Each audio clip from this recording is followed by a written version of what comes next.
자, 이 시간은 신약성경 로마서 5장 8절입니다. 신약성경 로마서 5장 8절. 우리가 아직 죄인 되었을 때에 그리스도께서 우리를 위하여 죽으심으로 하나님께서 우리에게 대한 자기의 사랑을 확증하셨느니라. 아멘.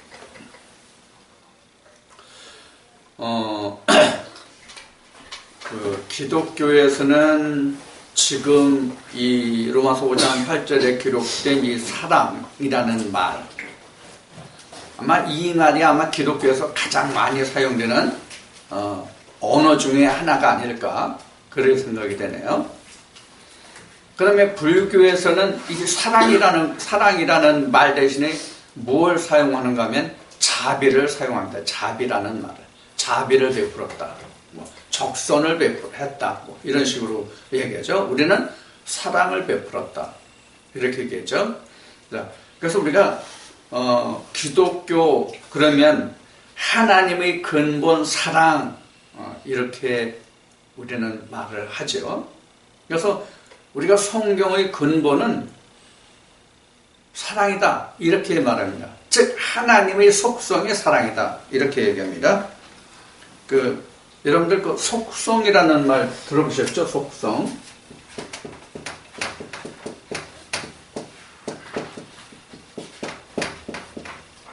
속성. 이 속성이라는 말은 이게 원래 내가 이 전기전자 기술을 일본에서 연수해서 받아온 보면은 이 속성이라는 말이 어떤 뜻이냐면, 누구도 그 성질을 가지고 있는 특성을 변화시킬 수 없는 고기계, 고장비, 가지는 데이터가 전혀 변화할 수 없는 고유한 특성을 가진 성질이 바로 속성이에요. 그러니까 우리 사람으로 말하면 그 사람의 기질, 이런 얘기를 하죠. 기질. 그 사람은 기질이 이래. 이런 얘기를 하죠. 그 기질이에요. 그 기질은 변하지 않는단 말이에요. 변화시킬 수가 없단 말이에요. 그런 것이 바로 속성이에요. 그런데 성경, 즉 하나님의 속성은 우리가 뭐라고 얘기하냐면 사랑이다, 이렇게 얘기한단 말이에요. 사랑이다. 하나님의 속성을 사랑이다, 이렇게 얘기한단 말이에요. 그러면 우리가 사랑이라고 하는 그 사랑이 뭐냐 하는 거예요. 사랑이 뭐냐 하는 거예요. 사랑의 그 근본을 따져보면,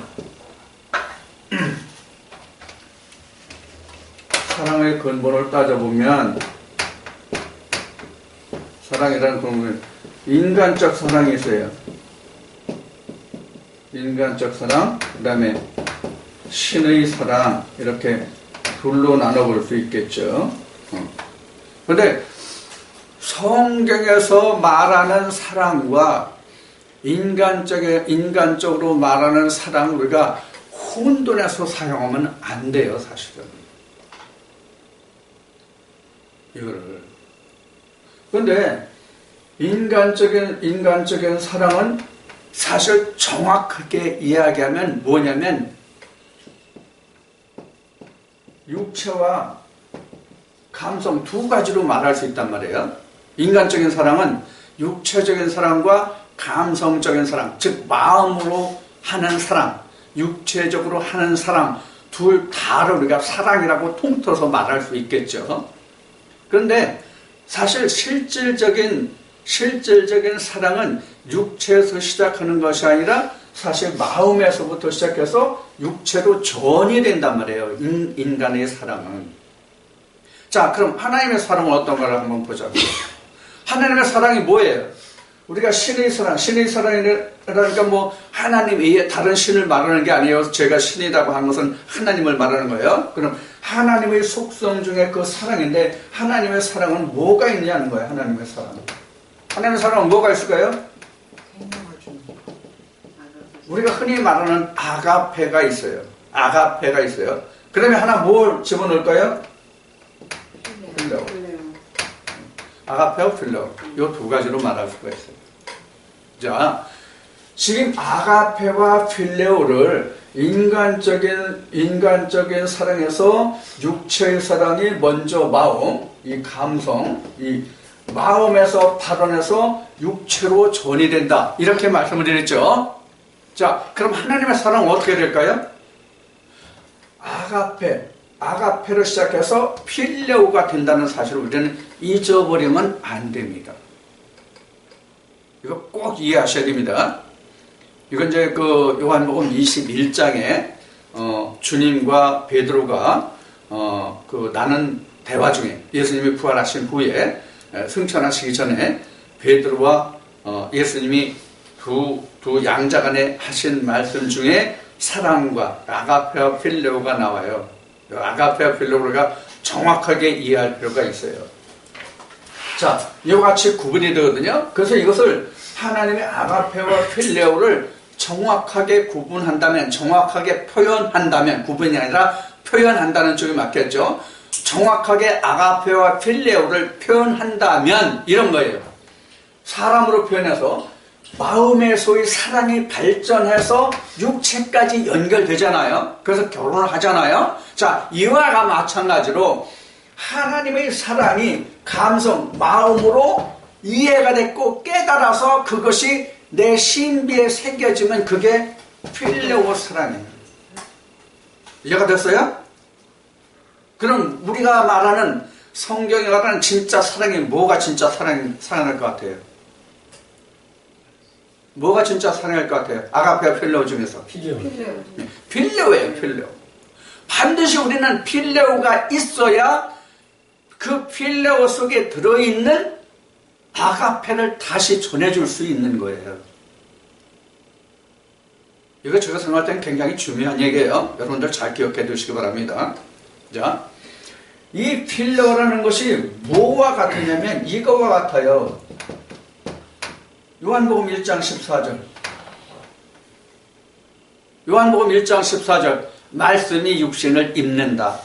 말씀 자체가 아가페거든요. 말씀 자체가 아가페란 말이에요. 그 아가페가 내 신배에 새겨져야만 필레오, 즉 하나님을 내가 인지할 수 있단 말이에요. 그래야 뭐가 잉태돼요? 씨가 잉태돼서 아들을 알 수가 있단 말이에요. 자, 다시 사람으로 돌아가요. 사람이 마음의 감성으로 사랑해서 육체적인 사랑으로 연결되면 사람도 영과 육이라고 표현을 합시다. 혼과 육이 같이 합쳐졌을 때 뭐가 나와요? 새로운 생명이 나오잖아요. 여기서도 그래야만 새로운 생명이 나오잖아요. 여기서도 요 둘이 합해져서 필레오가 된 상태에서 뭐가 나와요? 생명이 나온단 말이에요.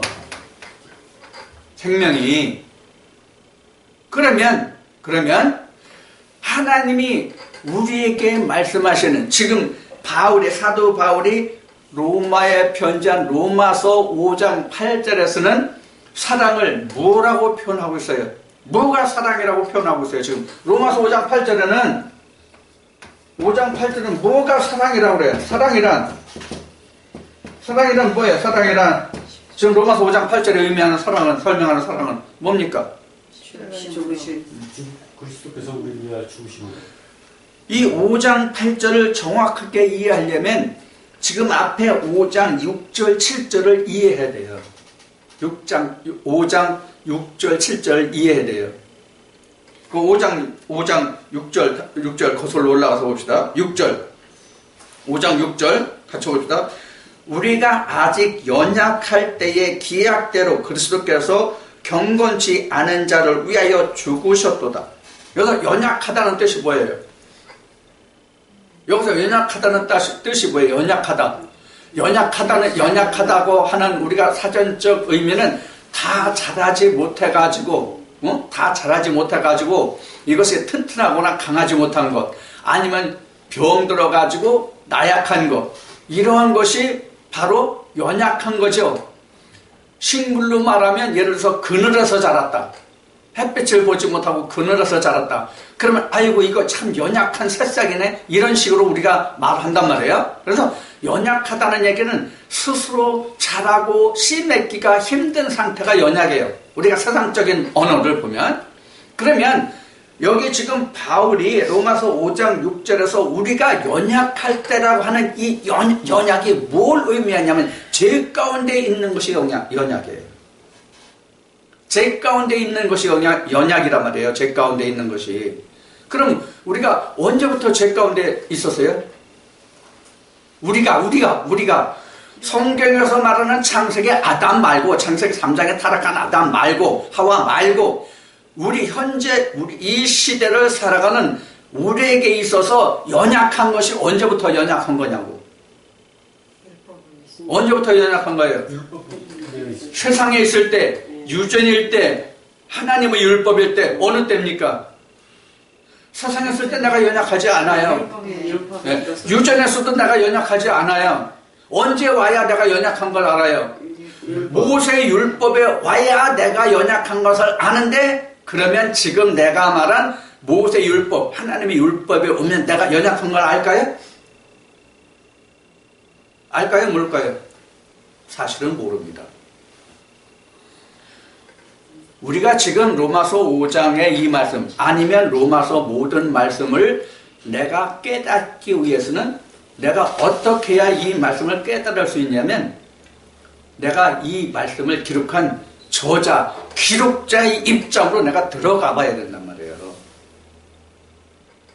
그러면 지금 로마서 누가 썼어요? 바울이 썼어요. 뭐 바울이 쓰지 않았어도 누가 썼다고도 관계없어요. 바울이라는 사람을 알지 못하도 관계없어요. 어쨌든 내가 그 안에 들어가서 이 기록자, 작자가 작가가 되는 거예요. 이 글을 쓴 사람의 입장이 되는 거예요. 그러면 이가 왜 이 글을 썼을까 하는 거예요. 왜 이런 글을 썼을까? 여기서 작가가, 기록자가 이 글을 통해서 무엇을 드러내고자 하는가? 그것을 보면 돼요. 그럼 지금 이 글을 쓴 작가가 바울인데, 바울이 지금 연약하다고 한 얘기는 뭐냐면은, 어느 때 자기가 연약한 것을 본 거냐면, 다메섹에서 자기가 예수 그리스도의 음성과 그 빛을 보고 아나니아에게 안수를 받고 다시 본 이후에 자기의 연약함을 본 거란 말이에요. 자, 그러면 연약하다는 것을 언제 볼 수 있어요? 내가 연약하다는 걸 언제 볼 수 있어요? 진리 안에 들어와야 연약함을 볼 수 있어요. 진리 안에 들어와야 연약함을 볼 수 있다고요. 내가 예수 그리스도 안에 있어야만, 율법 안에 있는 것이 다 연약하구나, 이것이 온전한 것이 아니구나, 이것을 알게 된단 말이에요. 율법은 절대로 깨달을 자가 없어요. 자, 그 다음 봅시다. 이제 6절에 연약하다는 뜻이 바로 그겁니다. 그래서 연약할 때에 기약대로 그리스도께서 경건치 않은 자를 위하여 죽으셨다. 이 기약이 뭘까요? 기약이 뭐가 기약이에요?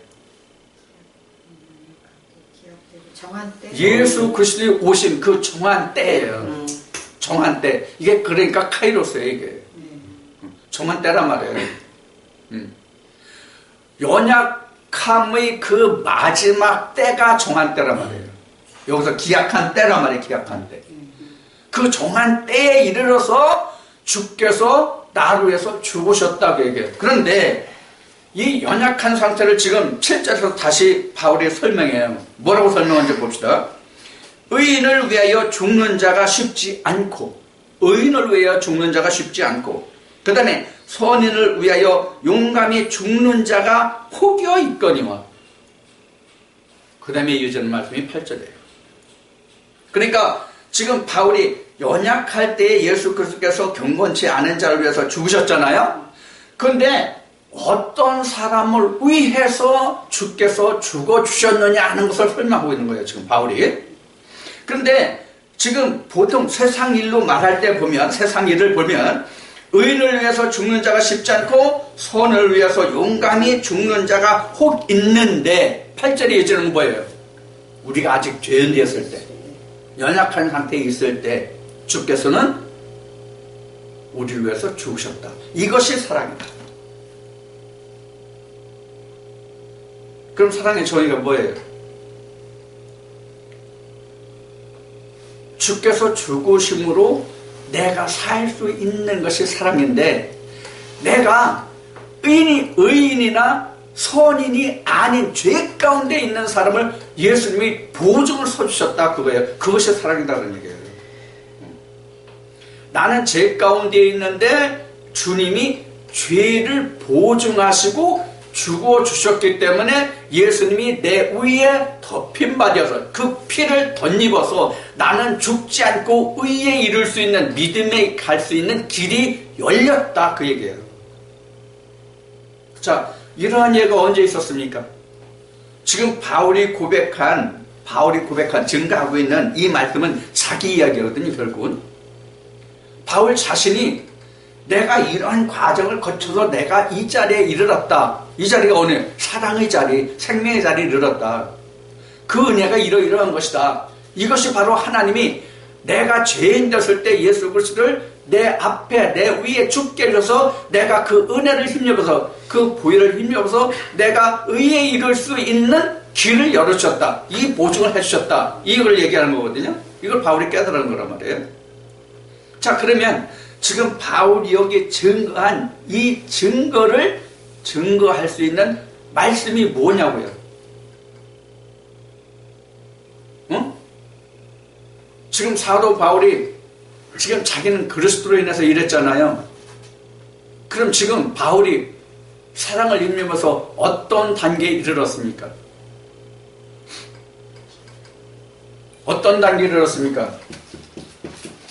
사랑을 힘입어서 어떤 단계에 이르렀어요? 믿음의 단계에 이르렀거든요. 그러면 이 믿음의 단계에 이르렀다는 이 설명이 또 어디에 어떻게 기록되어 있냐고요. 경건치 않을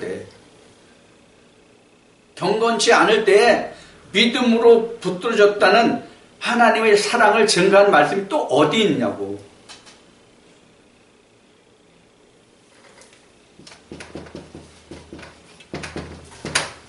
아브라함이잖아요.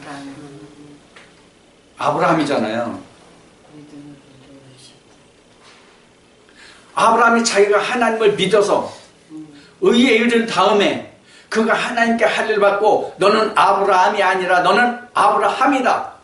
너는 내 친구다, 내 벗이다. 이 칭호를 받았느냐 하는 얘기예요. 이게 하나님의 사랑이란 말이에요. 자, 그러면 여기서 우리가 중요한 것을 하나 짚어볼 게 있어요. 무엇을 짚어봐야 되냐면, 지금 로마서 5장 7절에도 보면 선인과 의인을 위해서 죽어주는 자를 지금 언급하고 있잖아요. 그런데 연약할 때, 내가 죄 가운데 있을 때 주님은 우리를 위해서 죽어주신 것으로 하나님이 나를 사랑하시는 사랑을 확증하셨다는 얘기거든요. 이 말씀이. 그러면 내가 의인이 되어야만 하나님의 의에 들어갈 수 있다고 한다면 어떤 결과를 가져오겠어요? 어떤 결과를 가져올 수 있어요? 내가 의인이 되어야만 이 사랑의 자리에, 믿음의 자리에 들어갈 수 있다면 우리 인간들은 어떤 결과를 가져오겠냐고. 우리 인간들에게는 어떤 결과가 어떤 결과가 되겠냐고요. 쉬운 얘기로 구원받을 자가 단 한 명도 없어요. 값없이 주신 것이라고. 우리가 의인이 되어야만 하나님께로 나가는 믿음을 내가 가질 수 있다면 모든 인간들은 하나님 앞에 구원을 받을 수 있는 육체가 단 한 명도 없단 말이에요. 이것을 은혜라고 하는 거예요. 이것을 은혜라고 하는 거예요. 자, 그러면 에베소 말씀에 보면 은혜는 뭐라고 되어 있어요? 은혜가 뭐라고 되어 있어요? 너희가 은혜로 구원을 입은 것이라 이렇게 얘기한단 말이에요. 하나님의 선물이다. 에베소 말씀을 보면은, 자, 그러면 은혜로 구원을 입었으면 그 다음엔 아무것도 안 해요? 은혜를 입었으면 아무것도 안 해요? 자, 우리가 이것을 확실히 알아야 돼요. 우리가 확실히 알아야 되는데, 우리가 은혜로 구원을 입은 거니까 내가 아무것도 안 해도 된다. 아니면 은혜를 입었으니까 나는 구원에 이르렀으니까 구원이 이미 이루어진 것이다. 아무것도 안 해도 된다. 아니면 나는 구원이 완료된 것이다. 이렇게 생각하는 사람들이 있단 말이에요. 은혜가 분명히 성경에는 구원이라고 되어 있어요. 여기서 한번 말씀을 찾아봅시다.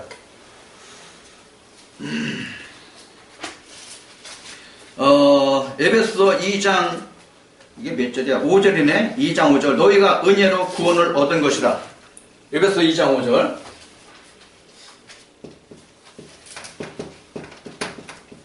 은혜로 구원을 얻다고 그랬어요. 자, 은혜로 구원을 얻었다면 그럼 지금 이게 완료된 것이다. 아니면 이제 은혜로 구원을 입었으니까 나는 아무것도 안 해도 된다. 아니죠. 반대가 남았는데.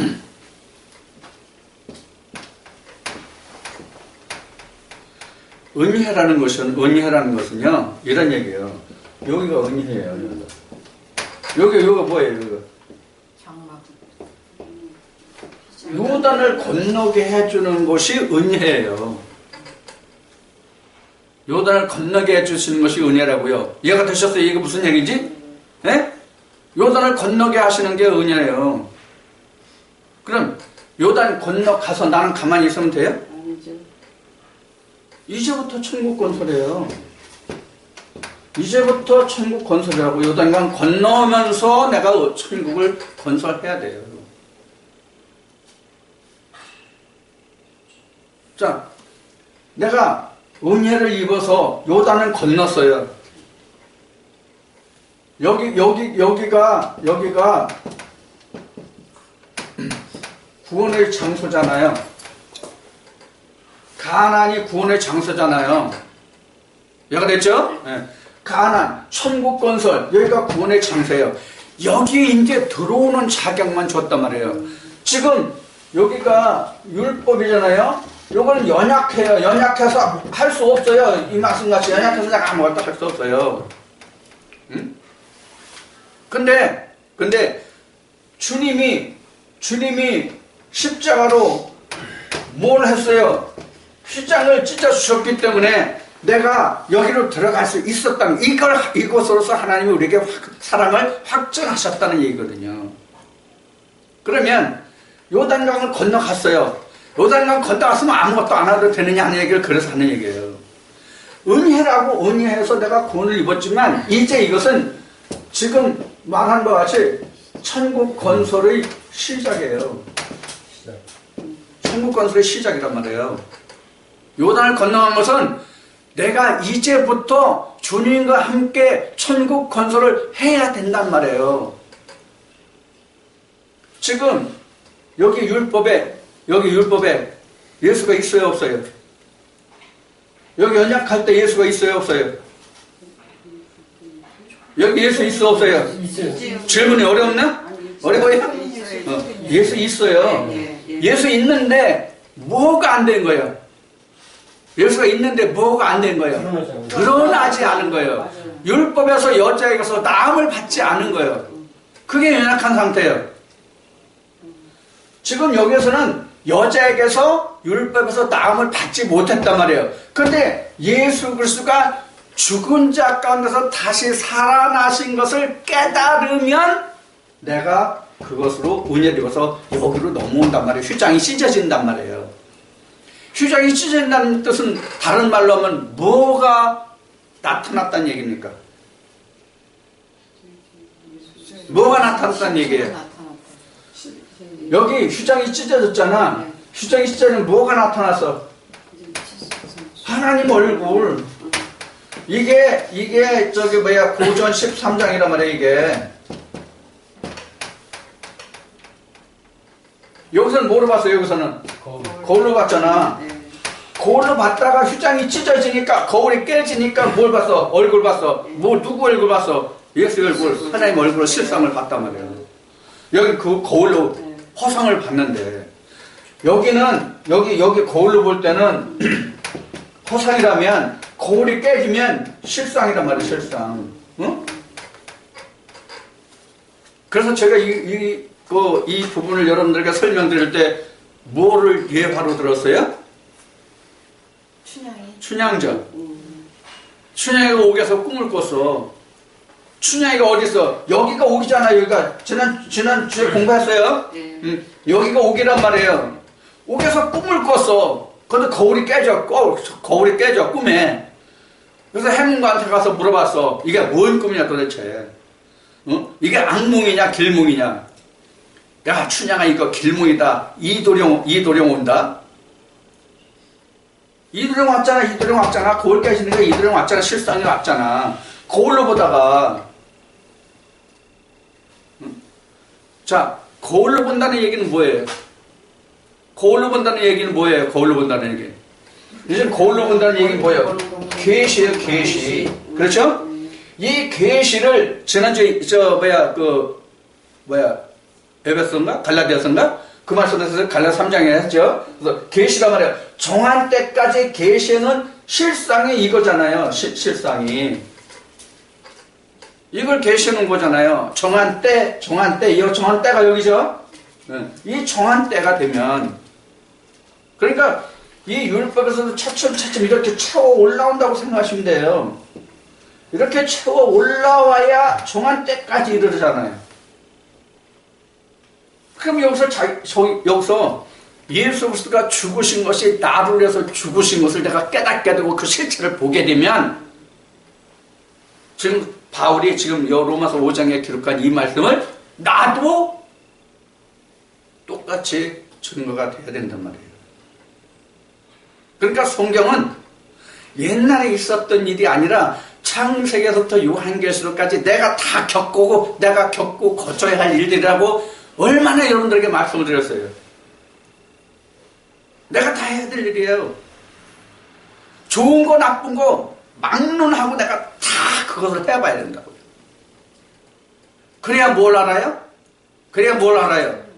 사랑을 알아요, 사랑을. 그래야 사랑을 안다고요. 어젠가 그젠가 페이북을 보니까 그 아버지의 사랑을 그 묘사한 그 동영상이 짤막하게 올라온 게 있더라고요. 그 내용을 보면 이래요. 아버지가 아들이 어렸을 때 말을 안 듣고 바른 길을 가지 못하고 그러니까 아버지가 아들을 때려요. 종아리를 때려요. 근데 그 아들이 들어가서 잠이 들었어요. 아버지는 너무 기분 좋아서 룰루라하고 소주 한잔 했어요. 가 아니라 아버지는 그 자식보다 마음이 더 아파요. 약을 들고 잠자리에 든 아들 그 상처에 가서 약을 발라줘요. 그리고 세월이 많이 흘러요. 아비는 늙어서 자기 몸을 스스로 억할 수 있는 아무런 능력이 없어. 이제 늙어 쇠해가지고. 그때 아들이 아비를 생각하는 거예요. 아비가 나를 어떻게 키웠는가. 그래서 그 아들이 그 아비를 적극적으로 보호하는 그런 동영상이 짤막하게 올라왔어요. 그 동영상 짤막하게 그 한 컷을 보는 동안에 내가 살아온 70여 년이 한 번에 다 그냥 되살아나더라고. 추억들이. 인생을 살아고. 지금 그런 거란 말이에요. 이게 사랑이란 말이에요. 하나님이 우리를 위해서 보증을 서주셨기 때문에 내가 하나님의 의의 자리를 들어갈 수 있도록 그 확증해 주셨단 말이에요. 하나님의 보증이 되어 주셨단 말이에요. 은혜로 들어갈 수 있는 길을 하나님이 보증해 주셨단 말이에요. 이게 사랑이란 말이에요. 물고 빨가는 거 그거 사랑 아니란 말이에요. 물론 그건 앞에 그 말씀드린 거로 얘기하면 육신적인 휴먼의 인간의 사랑, 인류의 사랑이에요. 하나님의 사랑의 방법은 아니라고요. 예수님이 말씀하신 같이 하나님은 영이시니 뼈와 살이 없잖아요. 뭐로 사랑해요? 하나님의 사랑이심을 뭐로 증거할 수 있어요? 필레오가 돼야만 하나님의 사랑을 나타낼 수 있단 말이에요. 드러낼 수 있단 말이에요. 그럼 하나님의 사랑하시는 그 사랑을 필레오가 된 사람이 드러내는 것을 무엇으로 어떻게 드러냅니까? 생명을 전하는 게 사실은 사랑이에요. 이보다 더 큰 사랑이 없어요. 이것을 증거한 말씀이 같은 바울이 기록한 고린도서 13장이에요. 책에 남는 게 뭐예요?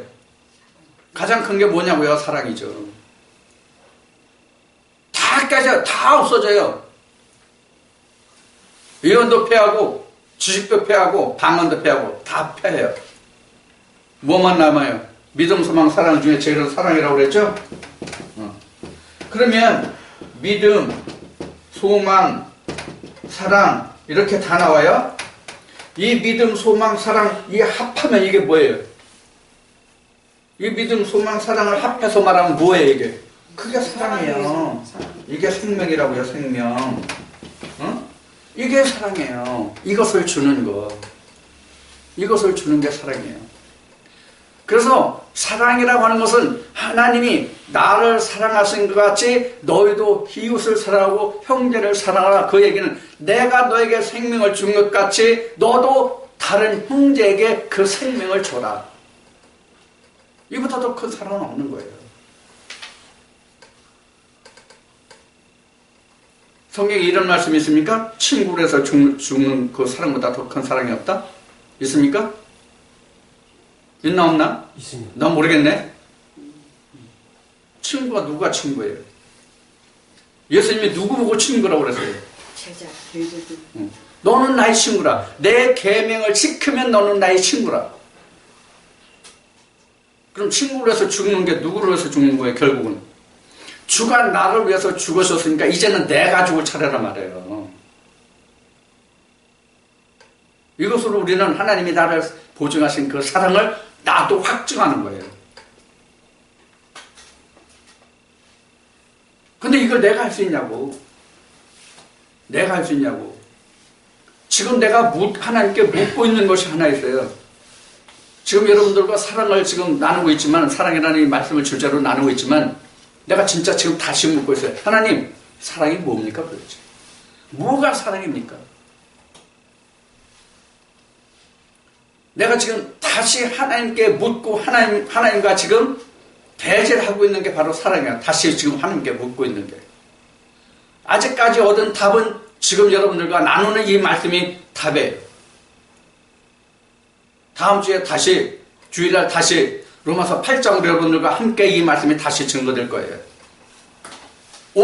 오늘 내가 새벽에 하나님과 씨름한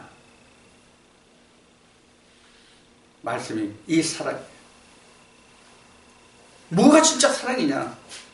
우리가 사랑이라는 얘기를 많이 합니다. 사랑이라는 얘기를 너무나도 많이 합니다. 그러면 진짜 하나님 뭐가 사랑이에요?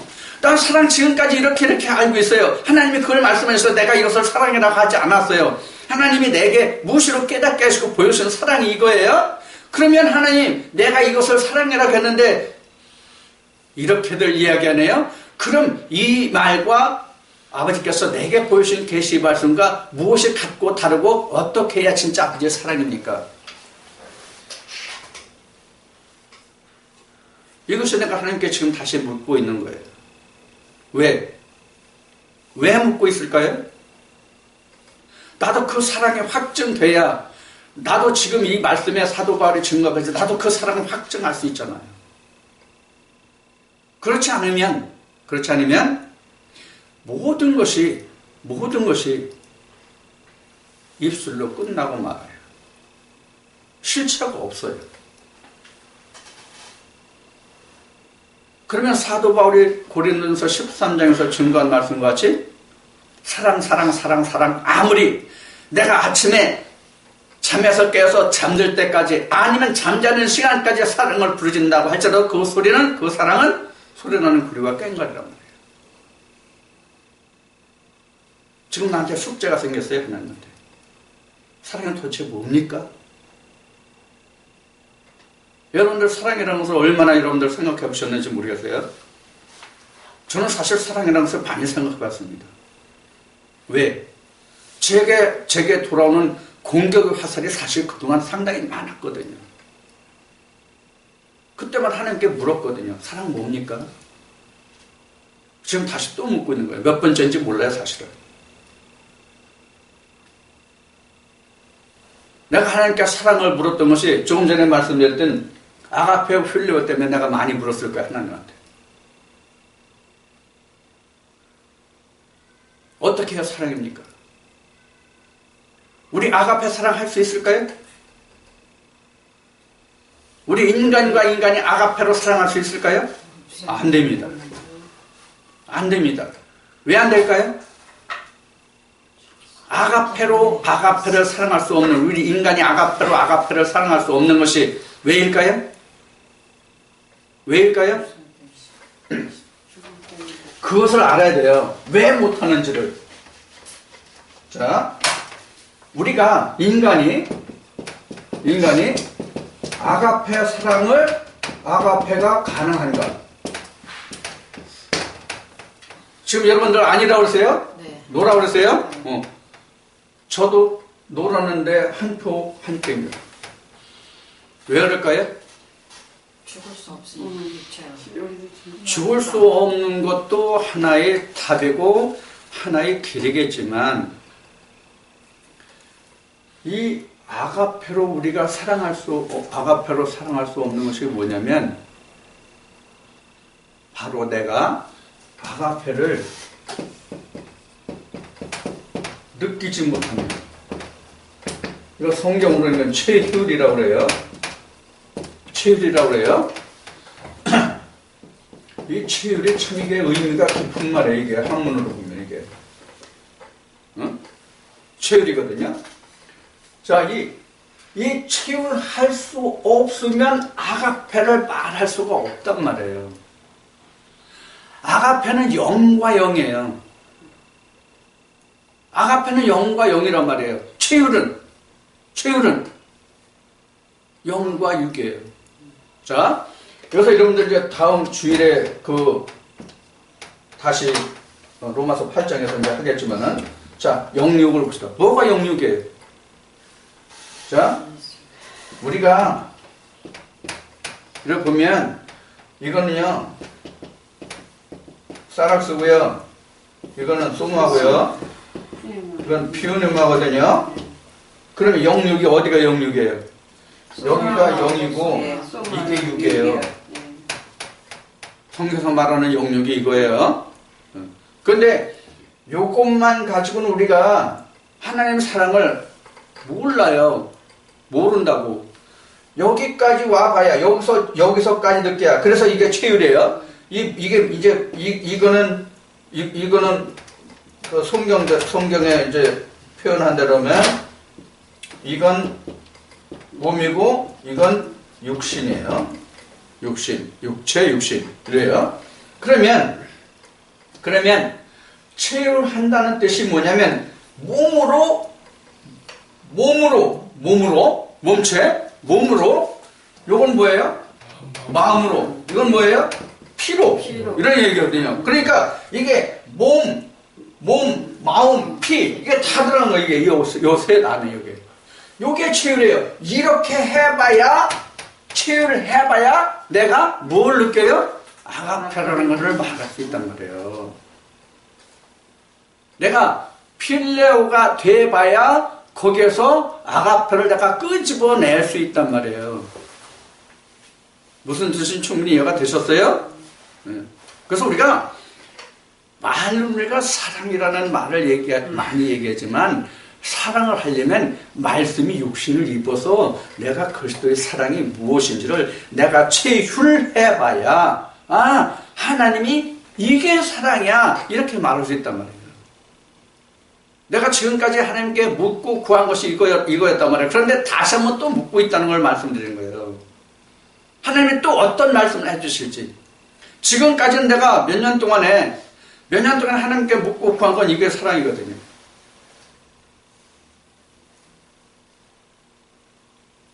그러면 이 사랑보다 이 사랑을 위해서 그 다음에 필요한 것이 사실은 인간적인 사랑이에요. 마음적인 사랑이란 말이에요. 그 영혼을 사랑하는 마음적인 영적인 사랑이란 말이에요. 그러면 우리가 지금 방금 말씀드린 마음으로, 영이 아니라 혼이죠. 혼으로 사랑하는, 육신이 아니라 혼으로 사랑하는 사랑을, 나와 상대방을, 나는 하나님의 영이 있고 상대방은 하나님의 영이 없어요.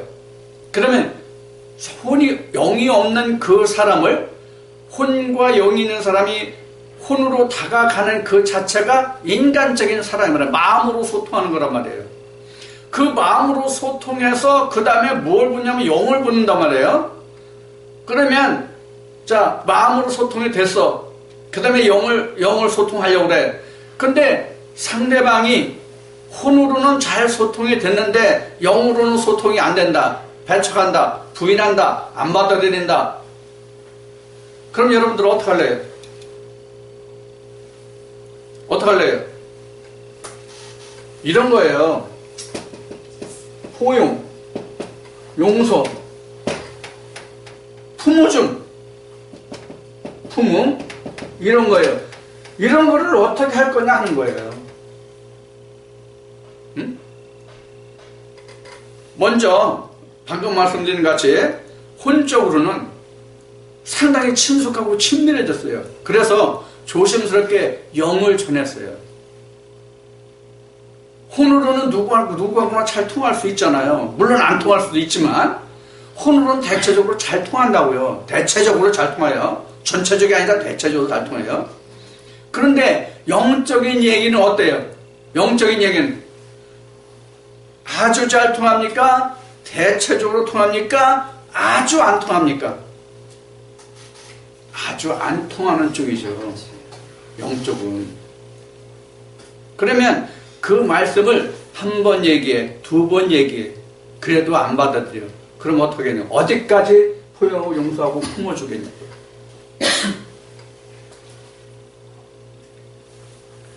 자, 여기에서 우리가 던져볼 수 있는 질문이 하나 있어요. 안 받는 것도 반대하는 것도 문제지만은 내가 생각할 때 가장 더 큰 문제는 뭐냐면 예수님이 바리새인들을 향해서 말씀하셨을 때 안다고 하는 문제예요. 안다. 이 지금 여기서는 모르고 이해하지 못하고 깨닫지 못하고 받아들이지 않고 반대할 때 입장이에요. 그러면 다시 얘기해서 지금 방금 말한 바 같이 안다 입장이야. 안다.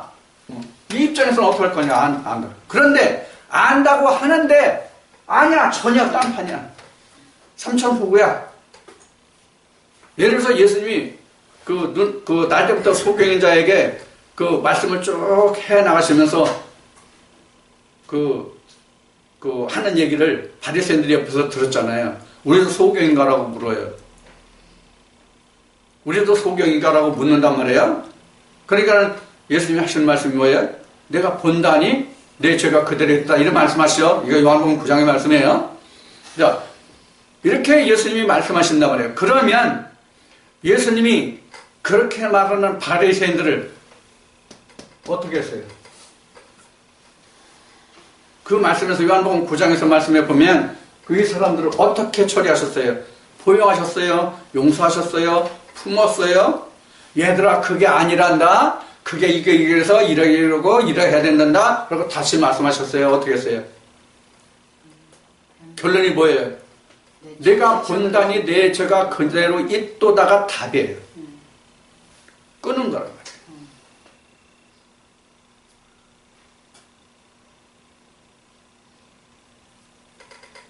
끄는 거란 말이에요. 끄는 거. 또 제자들을 내보내서 전도를 내보냈을 때 돌아와서 제자들에게 하신 말씀 중에 또 내보내면서 야, 내가 가는 집마다 뭐하고 내가 안부를 보고 복을 빌고 뭐하고 해서 하라. 그리고 그 집에 저 너희를 받아들이면 그 집에서 유숙하고 다른 집으로 옮기지 다른 데로 옮기지 말라. 근데 만약에 너희가 가는데 영접하지도 않고 뭐 또 하면 어떻게 하라고 그랬어요? 먼지까지도 털어버려라. 그러면 예수님이 포용해서 용서해서 품어서 뭐예요? 얘들아 너희가 가서 이런 일이 있을 거야. 분명히 너를 받아들이고 영접하는 사람이 극히 적을 거야. 이게 실제잖아요.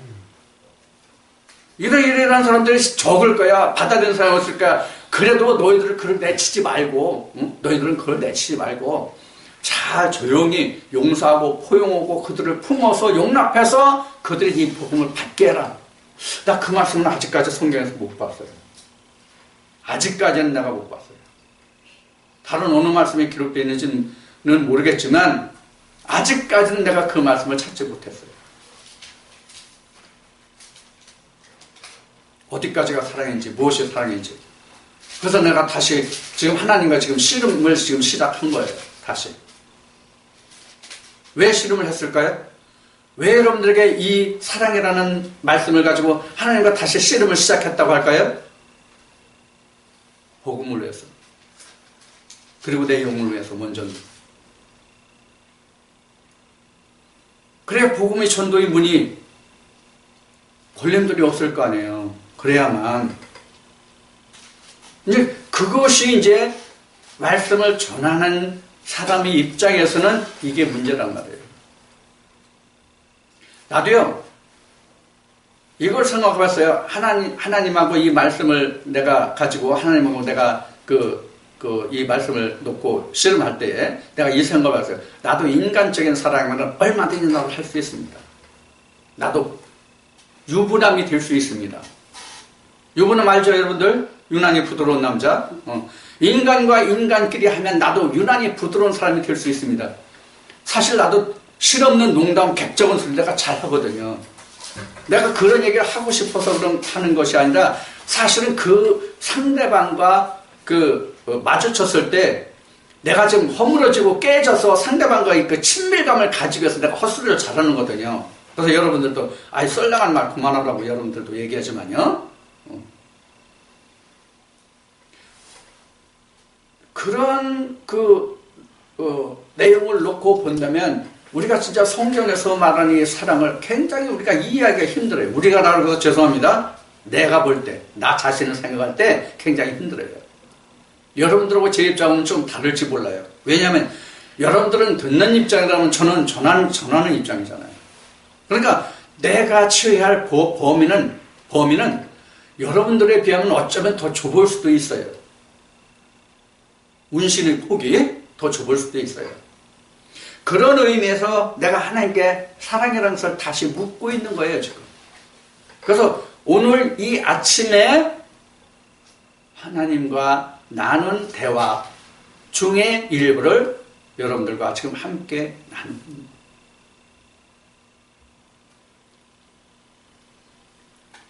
성경에는 또 이런 말씀도 있습니다. 세월을 아끼라. 세월을 아끼라. 안 되는 사람한테는 끝까지 안 돼요. 안 되는 사람한테는 끝까지 안 돼요. 이게 내가 지금 목회를 하면서 목회를 하면서 10년이 넘어 지금 20년이 가까운 세월 동안 내가 느끼고 겪는 바예요. 안 되는 사람은 안 돼요. 별짓을 다 해도 안 돼요. 말씀과 함께 사람으로 다가가도 안 되고요. 다 안 돼요. 그때 말하는 게 뭐냐면 사랑이에요. 그때 말하는 게 사랑이거든요. 사랑으로 해봤느냐.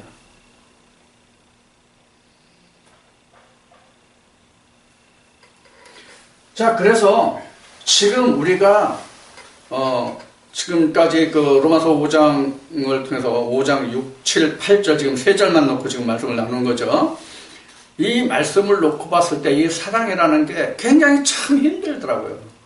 여러분들에게 지금 사랑이 무엇이라는 것을 지금 말씀드리고 있지만 논리적으로 이론적으로만 받아들인다면 지금 제가 여러분들과 함께 나누고 전한 이 말씀의 사랑이 전부예요. 사실은 다예요. 그러면 우리가 아브라함을 놓고 봤을 때 이 믿음이라는 말을 놓고 봤을 때 이 믿음이 뭐가 온전케 하느냐? 행함. 믿음이 믿음으로만 온전해지느냐? 믿음이 행함으로 온전해지느냐? 야고보서는 믿음이 행함으로 온전케 된다 이렇게 증거하고 있어요. 야고보서 말씀은. 근데 사실 로마서는 믿음으로 믿음에 이른다 이렇게 증거하고 있는 것은 사실 따지면 말씀이. 그러면 근본은 믿음이에요. 그 발원은, 그 근본 시작은 믿음이에요. 똑같이 어느 쪽이나 행함으로 믿음을 온전케 하든 아니면 믿음이 믿음으로 가든. 그럼 믿음이 믿음으로 가는 사이란 사실 뭐가 있어요? 행함이라는 게 사실 있는 거예요. 그럼 지금 이 행함이라는 것은 믿음을 온전케 하는 것이잖아요. 즉 사랑을 완성하는 게 행위잖아요. 지금 그 행함이잖아요. 그러면 믿음이 온전케 되는 것이 행함이거든요. 그러면 아브라함이 의롭다함을 받은 것은 뭐로 의롭다함을 받았어요? 행했어요? 믿었어요? 믿어서 의롭다 했거든요. 그래서 로마서에 기록한 바울은 아브라함이 자기가 행함으로 의롭다함을 입었다면 그가 자랑할 것이 있겠지만 믿음으로 의에 이르렀기 때문에, 믿음에 이르렀기 때문에 그는 자랑할 것이 없다라고 증거하고 있거든요. 그럼 행함이 뭐가 행함입니까?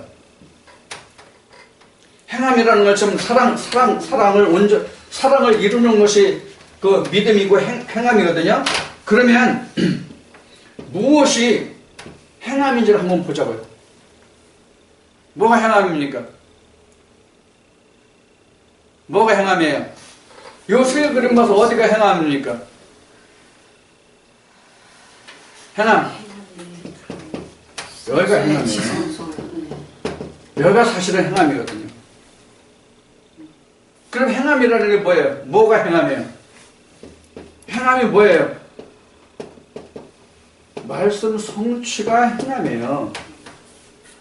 이걸 사랑을 행한 거예요, 이게. 말씀을 성취하는 것이. 그럼 어떻게 해야 말씀을 성취하는 거냐? 말씀을 어떻게 해야 그럼 성취하는 거냐? 자, 제가 여러분들에게 세트막 그림을 그릴 때 항상 내가 천국을 이루는 것을, 이 가난이 되는 것을 어떻게 말했어요? 어떻게 표현했어요? 사실 이렇게 오는 거예요. 하늘의 장막, 하나님의 장막, 요한계시록 21장에 있는 말씀 같이 하늘의 장막 이렇게 내려서 나를 이렇게 점령해가는 것이거든요. 이거를 뭐라고 해요? 나는 죽는다는 얘기거든요. 여기는 흥하고 나는 죽는다는 얘기거든요. 그러면 내가 죽는 게 말씀의 성취의 행함이에요. 이게 사랑을 이루는 거예요. 현재까지 내가 하나님의 음성을 들은 사랑은 이래요. 결론이. 이게 행함이에요. 말씀 따로 내 혼 따로가 아니라, 그러니까 성경적으로 하면 소마와 퓨뉴마가 각각 노는 것이 아니라 소마가 퓨뉴마대로 움직일 수 있도록 내가 하나님 앞에 나가는 것이 행함이란 말이에요. 그 사람과 사람에게 내가 무엇을 나타내고 저는 그 자체는 행함이 아니단 말이에요. 성경으로 말하는 행함을 얘기하는 거예요. 사랑을 얘기하는 거예요. 근데 우리는 뭐부터 먼저 봐요? 뭐부터 먼저 봐요? 그 사람이 가지고 있는, 혼에 담겨져 있는 하나님의 그 사랑을 찾음이 아니라 무엇부터 보냐면 사람 육신적인 그 사랑이 어떠냐를 먼저 보기 때문에 그래요.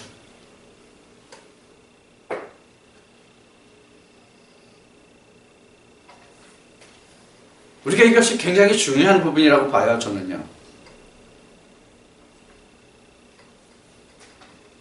자, 그래서 앞에 체휼이라는 말이 나왔죠. 아가페가 필레오가 된다. 그래야 체휼할 수 있다라고 얘기했죠. 이렇게 된 상태가 필레오예요. 이 상태가 돼야 필레오라고요. 요것만 있으면 아가페예요. 아가페가 이렇게 내 마음을 온전히 사로잡으면 요것이 필레오란 말이에요.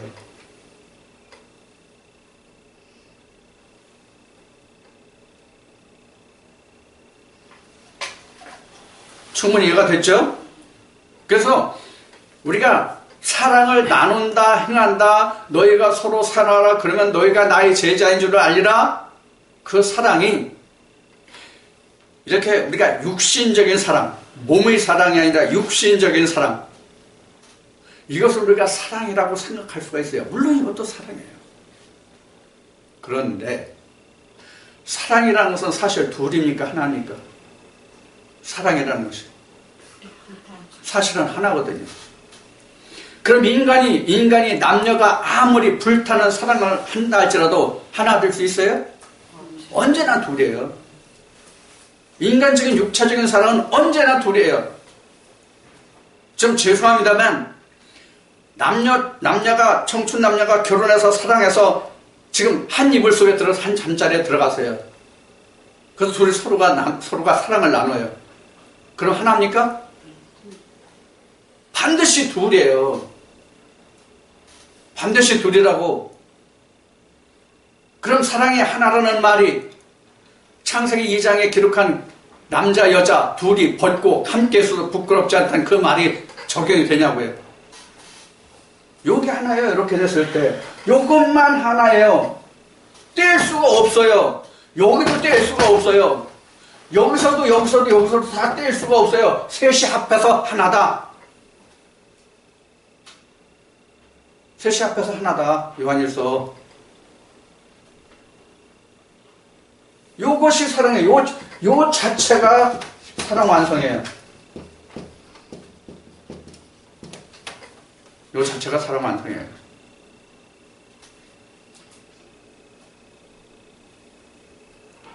나는 이런 생각을 해봐요. 어떤 생각이냐면요.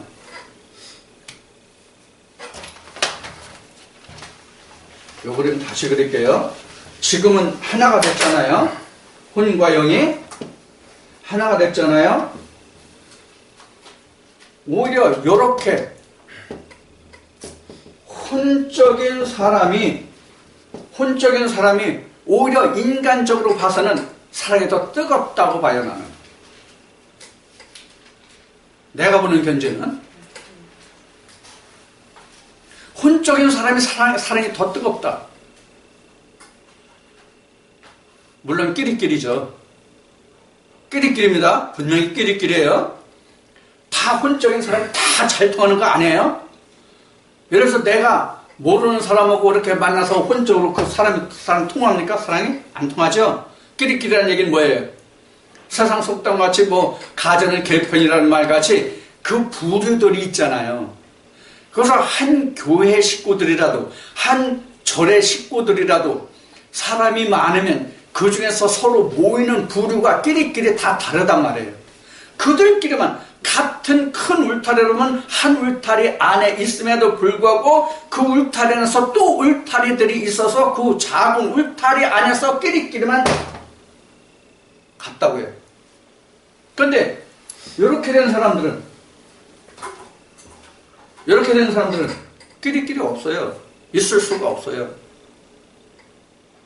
그래서 바울은 이렇게 얘기해요. 여기서 떨어져 나간 사람들 우리가 합하는 자가 아니다. 우리에서 나간 사람들이 많이 있느니라. 바울이 이렇게 말하거든요. 그럼 여기 한 군데 있을 때, 한 울타리 있을 때만 우리나라 말로 얘기하면 한솥밥을 먹는 사람만 한 식구예요. 요거같이 한솥밥 먹는 사람이 어디 있어요? 요렇게 된 사람들과 같이 한솥밥 먹는 사람은 세상에 없어요. 요렇게 된 사람들을 빼놓고는 한솥밥 먹는 사람들이 없어요. 무슨 한솥밥? 영적인 예수 그리스도가 해주는 피와 살을 먹는 요런 사람들은 요 안에 있는 무리들 외에는 없다고. 지구상에. 그래서 이 사람들끼리 하나가 된 상태에서 이루어진 것이 사랑의 공동체예요. 사실은. 나머지는 사랑의 공동체라는 말을 쓸 수가 없어요. 성경적으로 보면. 자, 이제 지금까지 여러분들과 이제 사랑이라는 얘기를 많이 나눴습니다. 사랑이라는 얘기를 많이 나눴는데, 이 사랑이 우리가 온전하여지려면 말씀이 육신을 입어야 그 사랑을 내가 깨달아서 그 사랑을 내가 말하고 드러내 나타낼 수가 있어요. 이게 여러분들과 오늘 나눈 말씀의 핵심이에요. 오늘 하나님과 나눈 대화예요. 그래서 그런 사랑을 이룬 것이, 행한 것이 바로 이렇게 된 것이다. 혼적인 사람이 영적인 사람으로 되어져 가는 것이 믿음이고 행함이다. 여기에서 복음을 증거하고 전해서 하나님 나라를 확장하는 것은, 그것은 그 다음의 사랑이다. 그래서 진짜 하나님이 성경에서 말씀하신 그 사랑은 바울의 증거로 보건대 상대방에게 생명을 전해주고 죄인된 그 사람에게 생명이 들어갈 수 있도록 그 자리를 위해서 내가 죽어주는 것이 사랑이다. 이렇게 여러분들과 함께 이 말씀을 나눕니다. 그래서 우리가 사랑이라는 것이 무엇인지 오늘 이 말씀에서 다시 한번 여러분들이 좀 상고하시고, 다음에 제가 말씀드린 것 같이, 그 다음에 제가 말씀드린 것 같이 무엇인지 하나님과의 사랑인가도 여러분들도 함께 하나님과 실험해 주시기 바랍니다. 그래야만 내가 하나님과 확실한 사랑과 은혜에서 생명에서 구할 수 있다고 생각합니다. 이 말씀과 함께 은혜가 풍성하시기를 축원드립니다.